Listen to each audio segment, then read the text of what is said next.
Guys, good morning. Good morning everyone. So for today's video ay makikita niyo ang sitwasyon dito sa Barangay 3, Siwalab, Catbalogan City. Barangay 3, Borok 6, Catbalogan City. In other words, Seawall.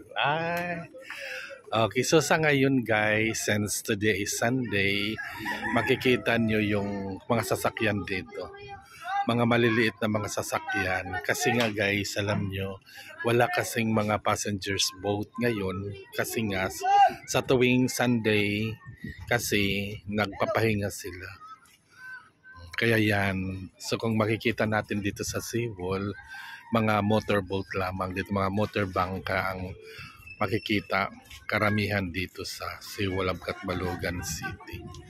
Ito yung Seawall. So, mula doon sa malayuan guys, mula doon hanggang dito,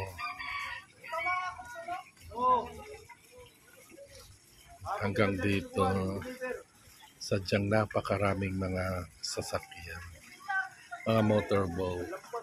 Alam nyo guys kung bakit? Kasi pahinga kasi ngayon ng mga passengers boat, kaya yan. Dahil kasi karamihan kasi sa kanila ay nangangailangan ng kung kailangan makapunta ng Catbalogan, kaya yan.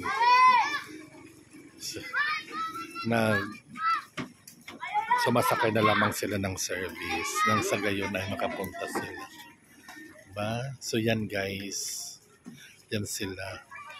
At alam din naman natin na sa ngayon din ay low tide din dito kaya yan, sadyang napakarami ng mga bata na nandoon, yan doon, at mga bata na papunta pa doon, yan, diba?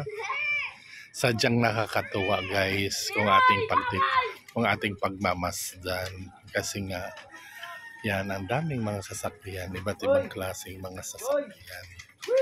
Maliit, malaking sasakyan. Mga service yan.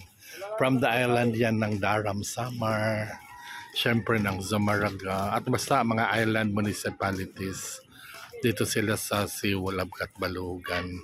Kasi kung titingnan natin guys, alam nyo, malinaw kasi dito.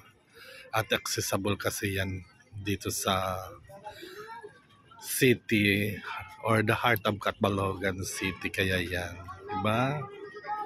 Okay, so yan guys, so may nakatingin dito na gwapo, yan siya, sadyang napakapogi talaga, ay diba?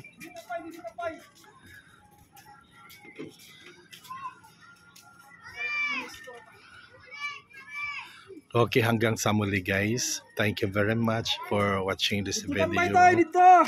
Naway nasa mabuting kalagayan tayong lahat at malayo sa anumang disgrasya at kapahamakan. Jesus loves you guys.